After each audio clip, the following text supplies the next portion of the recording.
Cette actualité vous est présentée en collaboration avec Cryptost Academy. Ayez un temps d'avance sur le marché crypto en rejoignant notre communauté premium.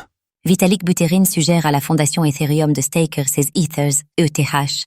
Alors que des membres de la communauté crypto n'ont pas manqué de critiquer la manière dont fonctionne la fondation Ethereum, Vitalik Buterin a été obligé d'intervenir pour apaiser les tensions.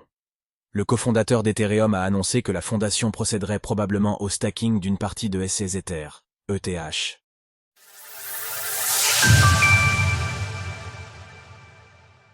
Le stacking d'Ether, ETH, envisagé par Vitalik Buterin pour générer de meilleurs rendements et apaiser les tensions. Et si la fondation Ethereum se mettait à staker les Ethers, ETH, qu'elle possède? Voici l'idée récemment soumise par le cofondateur d'Ethereum, Vitalik Buterin, aux membres de la fondation. Ces derniers temps, la fondation Ethereum a été vivement critiquée par des membres de la communauté crypto, accusée de ne pas s'impliquer suffisamment auprès de l'écosystème entourant la blockchain dont elle est censée s'occuper. Se voyant obligé de fournir des exemples d'utilisation de la blockchain par la fondation, John Stark, l'un de ses contributeurs, a pris la parole. Il a déclaré que l'entité exploitait Ethereum pour échanger de l'ETH contre des stablecoins, pour rémunérer les membres de la fondation ou encore pour permettre aux gens d'acheter des billets pour divers événements organisés par la fondation.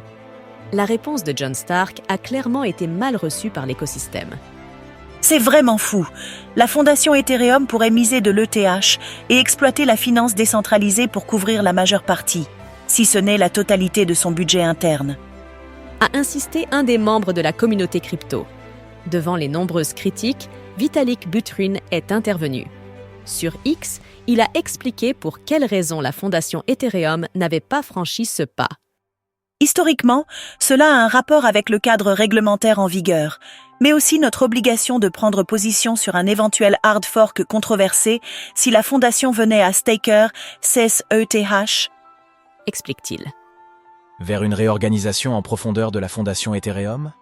Suite à cela, Vitalik Buterin a expliqué que la situation a évolué et que la fondation Ethereum envisageait désormais de staker les Ethers qu'elle a en sa possession, au lieu de les échanger en stablecoin, par exemple.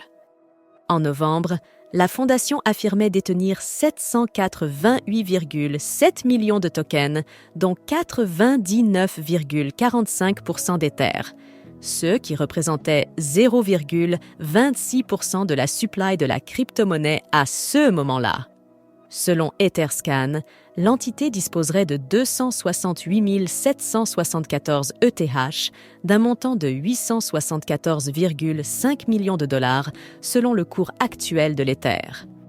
Récemment, la fondation Ethereum a transféré 165,3 millions de dollars vers un nouveau wallet dans le but d'augmenter potentiellement sa trésorerie grâce à l'écosystème DeFi. Toutefois, rien n'indique pour l'heure qu'un staking est prévu avec les fonds de ce portefeuille. Si COS ETH venait à être stacké dans Lido Finance avec un rendement actuel de 2,95%, la fondation empocherait près de 4,9 millions de dollars par an dans le cas A où les prix seraient stables.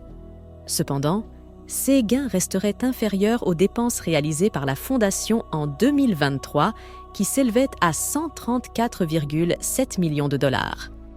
En parallèle, Vitalik Buterin a annoncé une réorganisation de la fondation Ethereum.